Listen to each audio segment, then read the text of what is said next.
and we seek refuge and protection with him from the evil of our own souls, our egos, and from the evil consequences of our actions. Man yahdihillahu fala mudilla lah. And whomever Allah subhanahu wa ta'ala guides, there are none who can misguide him. وَمَنْ يُضْلِلْ فَلَا هَادِيَ لَهُ.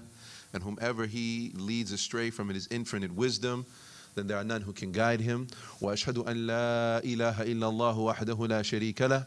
And I testify that there's no God or deity who is truly deserving of our worship except Allah alone and without partners. وَأَشْهَدُ أَنَّ مُحَمَّدًا عَبْدُهُ وَرَسُولُهُ. And I further testify that Muhammad, the son of Abdullah, is his servant and final messenger. يا أيها الذين آمنوا اتقوا الله حق تقاته ولا تموتن إلا وأنتم مسلمون. O you who believe, fear Allah subhanahu wa ta'ala, have a consciousness and an awareness of Him, the fear and the consciousness and awareness that He is deserving of you. And don't you dare die except as Muslims. يا أيها الناس اتقوا ربكم الذي خلقكم من نفس واحدة. O humanity, fear your Lord who created you from a single soul, that being our father Adam. وَخَلَقَ مِنْهَا زَوْجَهَا. And then from him Allah created his mate, our mother Eve, or Hawa. وَبَثَّ مِنْهُمَا رِجَالًا كَثِيرًا وَنِسَاءً. And then from them both Allah subhanahu wa ta'ala populated the earth with many men and women. وَاتَّقُوا اللَّهَ الَّذِي تَسَاءَلُونَ بِهِ وَالْأَرْحَامَ. And fear your Lord through whom you ask your mutual rights. And never cut the ties of family. إِنَّ اللَّهَ كَانَ عَلَيْكُمْ رَقِيبًا. Because indeed Allah is always a watcher over you. يا أيها الذين آمنوا اتقوا الله وقولوا قولا سديدا. O you who believe, fear Allah subhanahu wa ta'ala, have that consciousness and awareness of Him, and always speak the truth. Don't beat around the bush. Always speak a straightforward word. يُصْلِحْ لَكُمْ أَعْمَالَكُمْ. And when you do that, Allah will repair your deeds. وَيَغْفِرْ لَكُمْ ذُنُوبَكُمْ. And on top of that, He'll forgive you your sins. وَمَنْ يُطِعِ اللَّهَ وَرَسُولَهُ فَقَدْ فَازَ فَوْزًا عَظِيمًا. And whoever obeys Allah and His Messenger have achieved the greatest success that you could ever achieve in this life. ثُمَّ مَا بَعْدْ. So we're continuing with the tafsir of surah Al Abasa, which is a surah Makkiyah. And of course, in keeping with the fact that it's a surah or a chapter that was revealed before the migration of the Prophet ﷺ and his companions to Medina, before that, right, the topic of the surah and the discussion and the main theme of the surah is similar to, like many other Meccan or surahs that are Makkiyah. And so, aside from the story that we discussed last week about who this surah was revealed about, who can remember or tell me what this surah was revealed or who it was revealed about? And what was it about? Does anybody remember? No, they don't. Out of respect, they want you to go.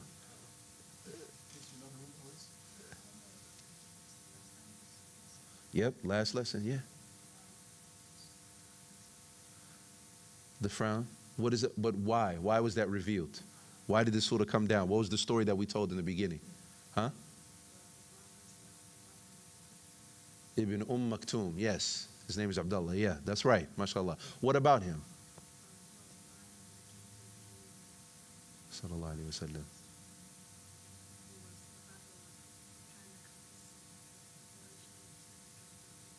Yes, he was talking to the Prophet ﷺ was talking to them, and he was trying to make da'wah to them, and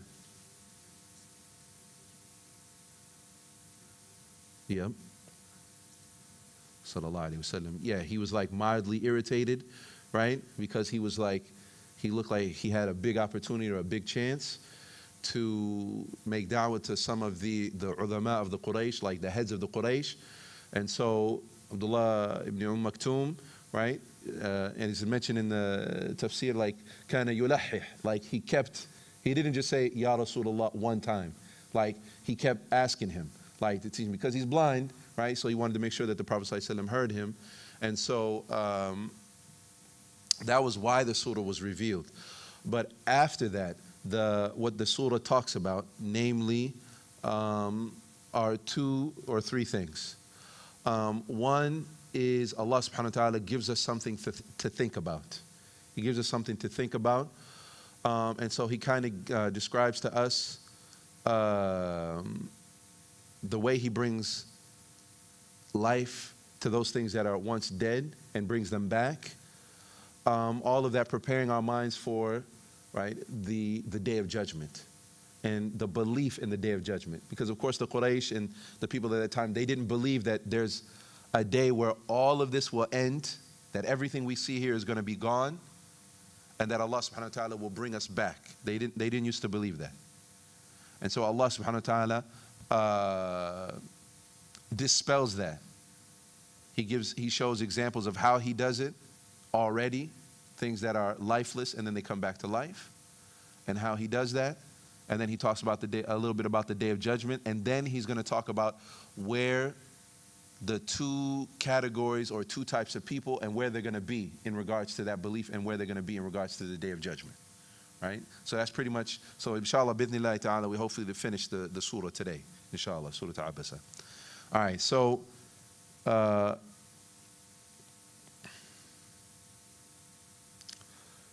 and which ayah specifically did we stop on? I want to say we stopped on كلا إنها تذكرة. We stopped on the 10th one. فأنت عنه تلهى. So after Allah subhanahu wa ta'ala described how the Prophet ﷺ turned away from Abdullah ibn Maktoum and gave the reasoning as to why he did this is because he gave priority to these seemingly important people. These seemingly important people, these heads of the Quraysh, they're like important people. And the Prophet ﷺ, he saw it as like, this is a priority for me right now to make da'wah to them, because Abdullah ibn Maktoum, he's one of the people who became Muslim early on in Mecca. So he's like one of the early Muslims. Wa alaikum salam. So the Prophet ﷺ kind of made like ijtihad. He kind of made like his own judgment. He made like a judgment call that these people are, me making da'wah to them is more important and a priority right now than me talking to this person who's already Muslim.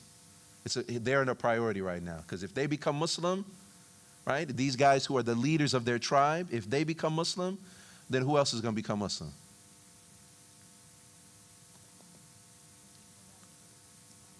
The people who follow them, the rest of their tribe, they're people who are with them. They'll also embrace and become Muslim as well. Whereas Abdullah ibn Maktoum, he's already Muslim, right? He can wait. I'll get back to, it's kind of like I'll get back to him. He already knows, right? And so Allah subhanahu wa ta'ala says, فَأَنْتَ عَنْهُ تَلَهَا. And so at this point, the Prophet ﷺ, after having frowned, and what's interesting here too, something interesting to note, is remember, Abdullah ibn Maktoum is a blind man. He can't see. He didn't see that the Prophet ﷺ frowned. And he didn't see that the Prophet ﷺ turned away. Right? But something that's interesting that Allah subhanahu wa ta'ala saw this.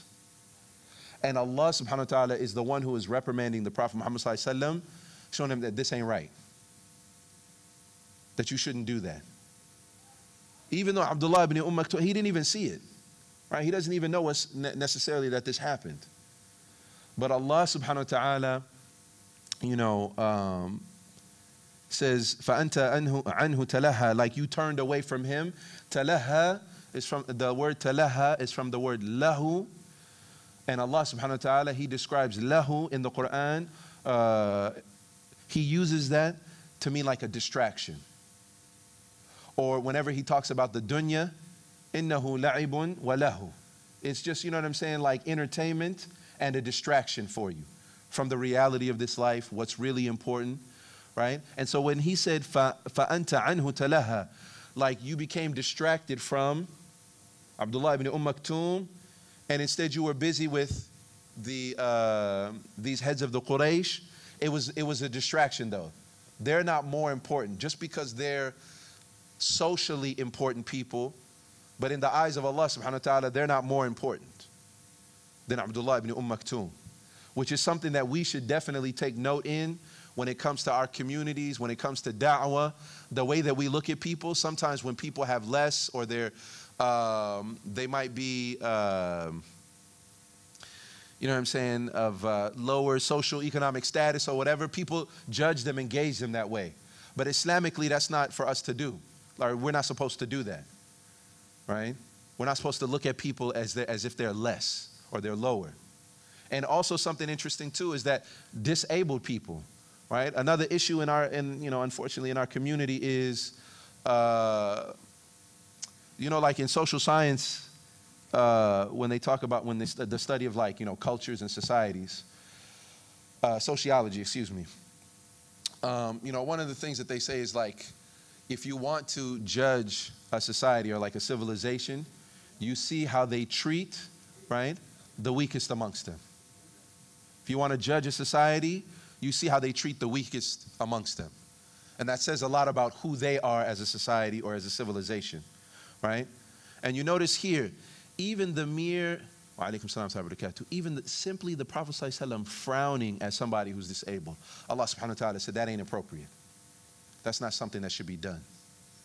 And so those people who are seemingly underprivileged or disabled or, have other issues, we aren't supposed to less favor them than we do people who might be well off in the community, like financially, or sometimes you have that where people think they're better than somebody else because they're a manager or they have some kind of title. And Allah subhanahu wa ta'ala is saying no. He goes on in the next ayah, Kalla innaha tadhkira. Kalla, Allah subhanahu wa ta'ala dispels that notion. Like, no, it's not like that. Innaha tadhkira, that this is a reminder. And, some of the Sahaba, in reference to the tafsir of this ayah, they said, meaning the Quran. Innaha tadhkira, that it's a reminder. The Quran is a reminder. Tadhkira for everybody. It's not just for the elite in our community or in a society, right? And you'll see something that is, and I don't want to get all, where we always speak in general terms. I want to get kind of a little bit specific about specifically in Minnesota, right? And specifically in our community. One of the issues that was an observable issue some years ago and even possibly up until today is whenever like organizations and masajid make da'wah, they would only focus on a certain segment of Minnesota. And by that I mean, for example, sometimes you would only see these places only go to suburban areas. You would never see them go into the inner city, to North Minneapolis, or like here, South Minneapolis, Cedar Riverside, or any of those type of places. When they make da'wah, they go to other places, which is fine. All of these places need da'wah. But you would find that they only consider and only think about making da'wah to those certain segments and areas, right? And this is something where we have to be cautious of, right?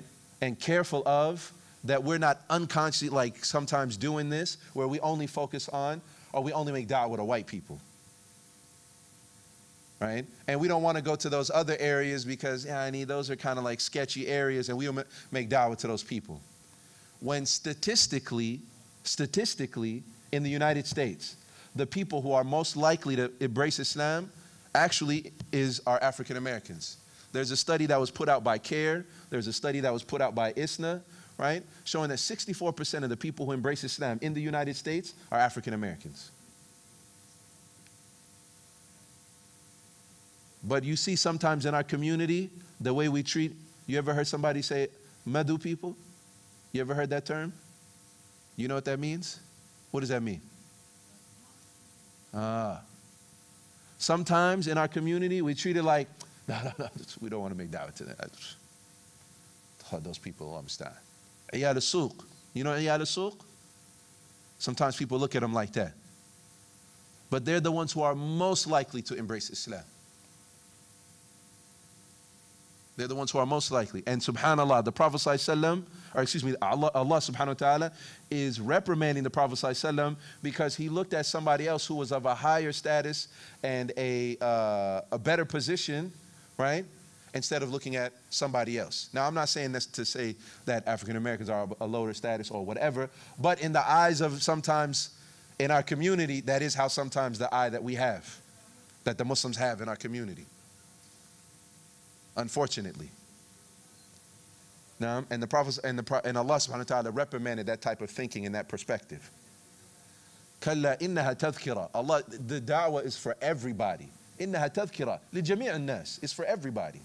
Now, faman sha'a dhakara. And who Allah goes on to say, and whoever wants to, yani sha'a from their own will, dhakara. then they'll be reminded by this, and they'll take heed, and they'll benefit from this. But that is something up to them. إنها تذكرة. The tadhkirah is for everybody, and then after that, whoever enters into Islam, whoever accepts the truth, whoever embraces the truth of La ilaha illallah Muhammadur Rasulullah, فَمَنْ شَاءَ ذَكَرَهُ. That's up to them. Naam. فِي صُحُفٍ مُكَرَّمَةٍ. And then Allah subhanahu wa ta'ala, He goes on to say that, obviously speaking about the tadhkirah, the Quran, فِي صُحُفٍ مُكَرَّمَةٍ, that it is in suhuf, is from the word, is the plural or the jama' of sahifa, which means like the pages. Mukarrama, these noble and pure pages. Marfu'atin mutahhara. And not only that, but they are elevated and high, mutahhara, and pure. And so some of the mufassirun, they say that this is to mean that this suhuf mukarrama, that it's in reference to like the Lawh al-Mahfuz, or like the preserved tablets, because Allah subhanahu wa ta'ala on there was a point when there was nothing, and then Allah subhanahu wa ta'ala, He created a pen, and then He told that pen to write, and it asked Allah subhanahu wa ta'ala, what should I write? It said, uktub ma kan wa ma sayakun. Write whatever has transpired or whatever has happened, and everything that will happen. And then it wrote. And this is known to be like, and then what was all of that was written? That's known as the preserved tablets, in Arabic called Lawh al-Mahfuz. And that's above the seven heavens in Jannah. And so some of the scholars, they say that when it says fi suhufin mukarrama, that it's in these noble preserved pages, meaning in the Lawh al-Mahfuz. Marfu'atin mutahhara, and that of course that it's elevated and high, and meaning that it's like free and removed from distortion, from any changes, any additions, any subtractions, right? Bi-aidi safara, in the hands of safara, and the word safara is the plural of safir, which literally it means ambassador. The word safir means ambassador. So safara is the plural of that, ambassadors. And of course the majority of the scholars of tafsir, they say this is in reference to the angels. That this is in the hands of the angels. And why are they called ambassadors? Why does Allah subhanahu wa ta'ala refer to them as ambassadors? Because they're the ambassadors between Allah subhanahu wa ta'ala and His creation. Right? So for example, who is the responsible for bringing the revelation between Allah and mankind? Ya Jama'ah. Who's responsible? The Archangel Gabriel, Jibril alayhi salam. He's responsible for this. So he'll be considered from kiramin bi'aydi safara. Right? In the hands of these ambassadors. Right? Kiramin barara. And not only that, these angels who are the ones who are responsible for going back between Allah subhanahu wa ta'ala and His creation, delivering the message and these pages, kiramin, that they are noble, and barara. And the word barara is from the word bar, and it means like every type of good. And so Allah subhanahu wa ta'ala is using, if you notice, He's using these words to describe the messengers, these angels who are noble, and they are, not only are they good, they're like the epitome of good, and they are noble, kiram, that they are noble. What this is doing is telling us about the transmission of the message, that not only are the ones who are between us and Allah subhanahu wa ta'ala noble and honest and the epitome of good, when He calls them barara, when He gives them that title and uses that characteristic, but this is also supposed to lend trust to the message itself, which Allah subhanahu wa ta'ala says the message itself is fi suhufin mukarrama, that is preserved in these pure and noble pages, right? And that it's high and elevated and free and removed from any type of distortion. All of this is speaking to the truthfulness of the message, right? And that's why Allah subhanahu wa ta'ala is characterizing the angels in this way, right? That they don't cheat the message, they don't subtract to it, they don't add to it, because they're kiramin barara. They do whatever Allah subhanahu wa ta'ala tells them. And also something to note for people who are hufad of the Quran, or people who memorize the Quran. There's a statement or a hadith of the Prophet alayhi salatu wasalam, where he mentions about the people who read the Quran wa huwa mahirun bih, and they read the Quran like beautifully and expertly, right? That they are with the kiramin barara. He described them to be with those amongst those who are kiramin barara. They are amongst like the noble angels. And this is something that should be taken note of for people who memorize the Quran or are hufad of the Quran, that Allah subhanahu wa ta'ala considers them to be from those people of like the noble angels, or like amongst even the noble angels. And then in that same hadith, the Prophet alayhi salatu wasalam, he goes on to say, and the person who struggles with the recitation of the Quran, the one who struggles with the recitation of the Quran, they get double the reward. They get double the reward than the person who reads it, mashallah. They do it well, they read it fluently, they know the Arabic language, mashallah, tabarakallah, هم مع الكرام بررة. أما هؤلاء الذين عندهم يعني نوع أو شيء من الشدة والصعوبة في القراءة القرآن لهم أجران. They get double the reward from Allah subhanahu wa ta'ala. Now,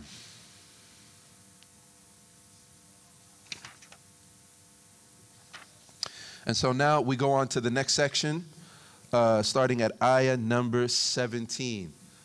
So, Ustaz, Sheikh, can you read Uwais? Is it Uwais? Yes. Yusuf. Which one is Uwais? Mafi? Malish. Yusuf. Can you read from ayah number 17? The Arabic. And then you read the English, inshallah. Fahmi. If you want to open it, you got to go on the other side. It's the Velcro. Yeah.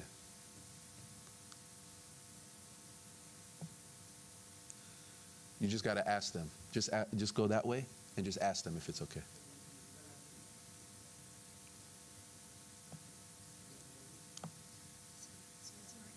نعم. قتل الإنسان. أعوذ.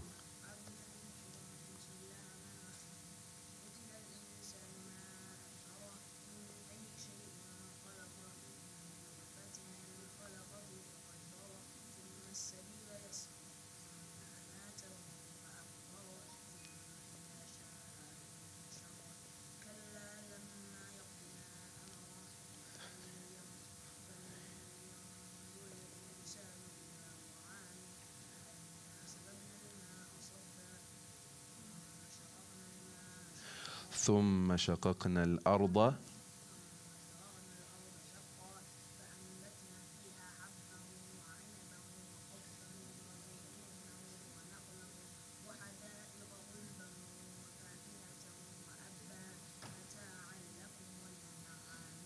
حسبت. That's enough. طيب.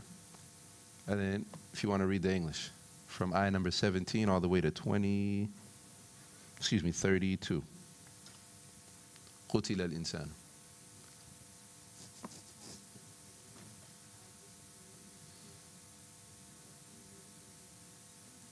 Can you raise your voice?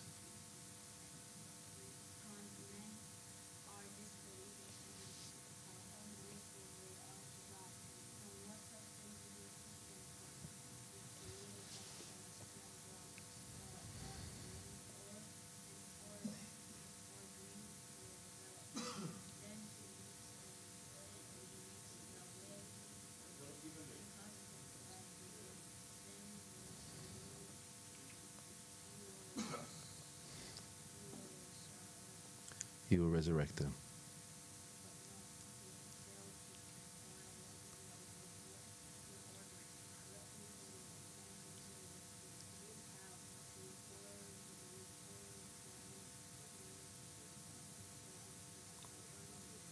Mm-hmm.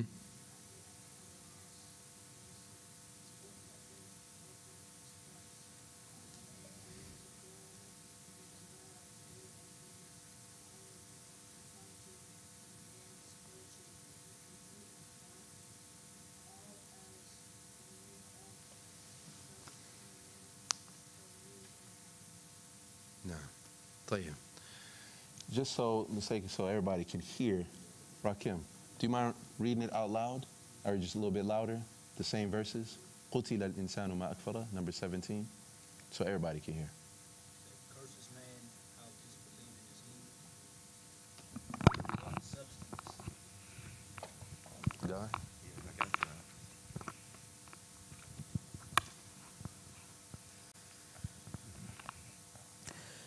Cursed is man, how disbelieving is he. From what substance did he create him? From a sperm drop he created him and destined for him. Then he made ease the way for him. Then he caused his death and provides a grave for him. Then when he wills, he will resurrect him. No man has not yet accomplished what he has commanded him. Then let mankind look at his food, how we poured down water in torrents or abundance. Then we broke open the earth upon splitting and caused to grow within its grain, and grapes and herbage, and olive and palm trees, and gardens of dense shrubbery, and fruit and grass, enjoyment for you and your grazing livestock.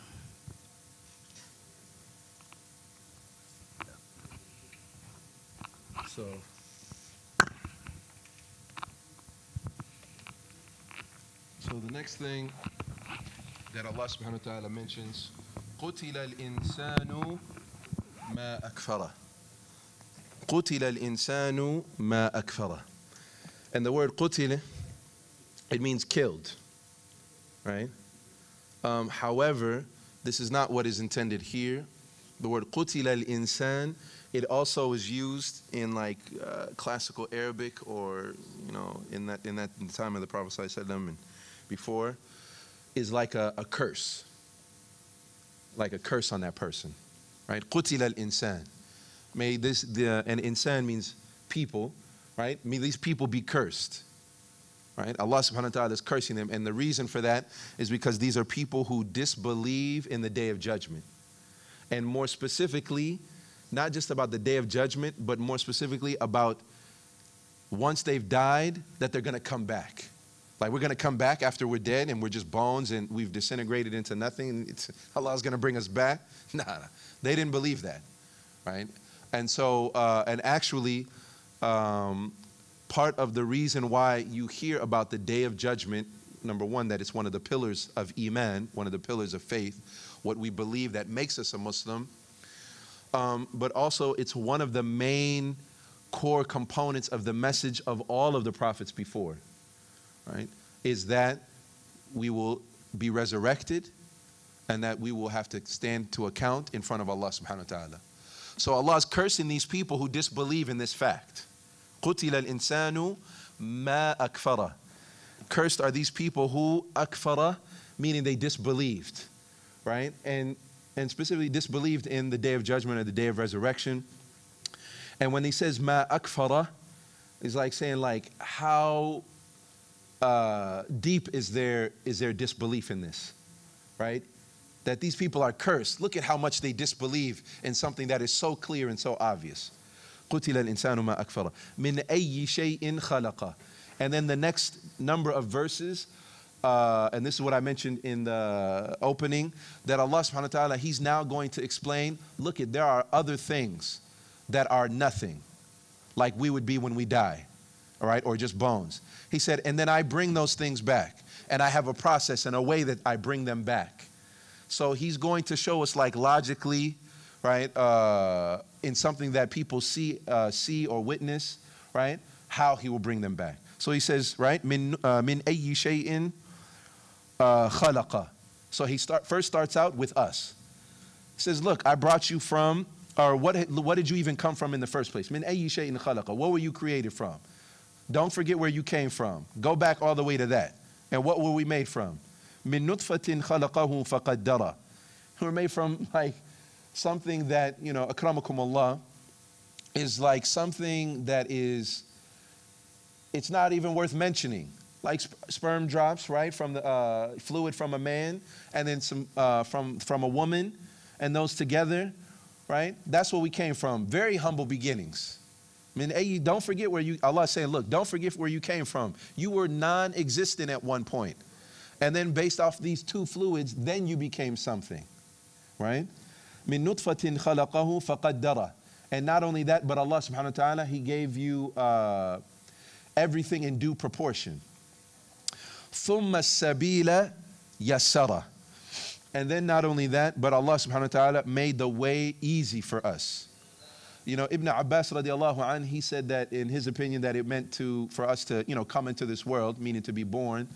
But most of the mufassirin, they would say, no, for Allah subhanahu wa ta'ala showed us the way of guidance and made it easy for us. And when you think about it, Allah subhanahu wa ta'ala has made it easy, right, for us. First and foremost, Allah subhanahu wa ta'ala took all of the sons of Adam, which in turn also means all of the daughters of Adam, from the back of the father, from Adam alayhi salam, by wiping on his back. And all of his children that will ever exist came out of him. And when they did, Allah subhanahu wa ta'ala asked us to bear witness to His oneness, that He's the only one that deserves to be worshipped, etc. And everybody at that time all bore witness. Tayyib, that's one. Then you have what is called the fitrah, right, which is the natural instinct in every single human being, which is mentioned in the Quran, and it's mentioned in the statements of the Prophet ﷺ. This natural instinct is placed in every single human being. And that instinct is to worship a higher power, a creator, something greater, something outside of, more powerful and greater than themselves. Allah Azza wa Jal says in the Quran, Fitratullah allati fatara nasa alayh.